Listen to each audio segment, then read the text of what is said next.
Medgar Evers College students, I want to apologize to you for your university canceling Dr.UMAR's lecture yesterday.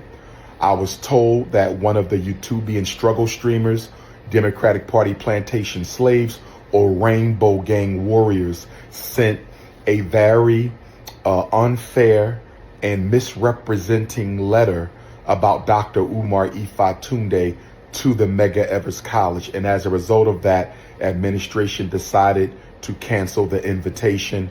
I think that the students of Medgar Evers College should have a conversation with your president, your provost, your VP of Student Affairs to find out why a school named after a African revolutionary, a black activist, will not allow the leading black activists in America to come and speak to the students. So my Medgar Evers College students, I wouldn't take that laying down. I think y'all need to expose the hypocrisy of Medgar Evers College for rescinding Dr. Umar's invitation.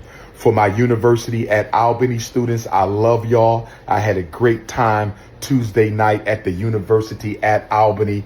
It was everything I could have expected and then some. Shout out to my Albany, New York Africans.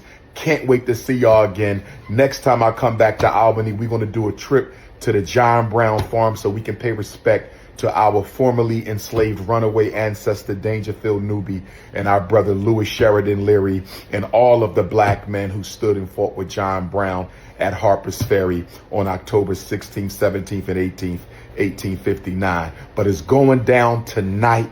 Wyandanche Public Library, Long Island, New York. Doors at 5. I start speaking at 6. It's sold out. No more tickets. University of Albany was sold out. No more tickets. And we got the Brooklyn Men's Conference at the Restoration Plaza in Brooklyn on Sunday, December the 15th, 3 until 7. Make sure you get the tickets. It's your big brother King Kong, Long Island. RB Jesus is in the building. Dr. Umar Ifa at the John Brown Farm in North Elba, New York, brothers and sisters.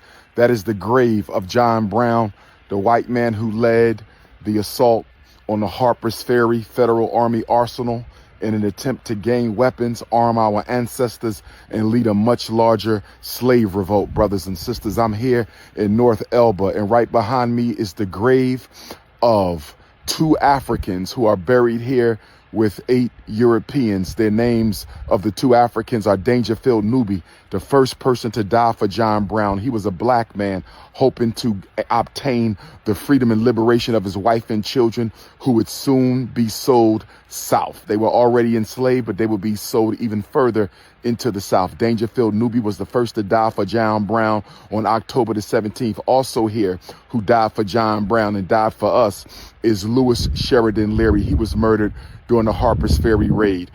Shields Green was hanged. John Anthony Copeland was hanged. Osborne Anderson escaped. He died, and he's buried somewhere near Washington, D.C. Brothers and sisters, we must remember the ancestors who fought for us. We must remember the ancestors who died for us. We must remember the ancestors who are still depending on us to liberate ourselves. This is the great rock. John Brown used to sit atop this rock, brothers and sisters, and you see the inscription here of John Brown, brothers and sisters, and the names of the white and the black men who died with him or fighting with him for the freedom of African people during the Harper's Ferry, Virginia raid. Y'all need to come to the John Brown farm and pay respects to our brothers, our ancestors, Dangerfield Newby, who some say inspired the movie Django, and Louis Sheridan Leary, brothers and sisters. We are still fighting for justice. We are still fighting for peace. This is your big brother King Kong Consciousness.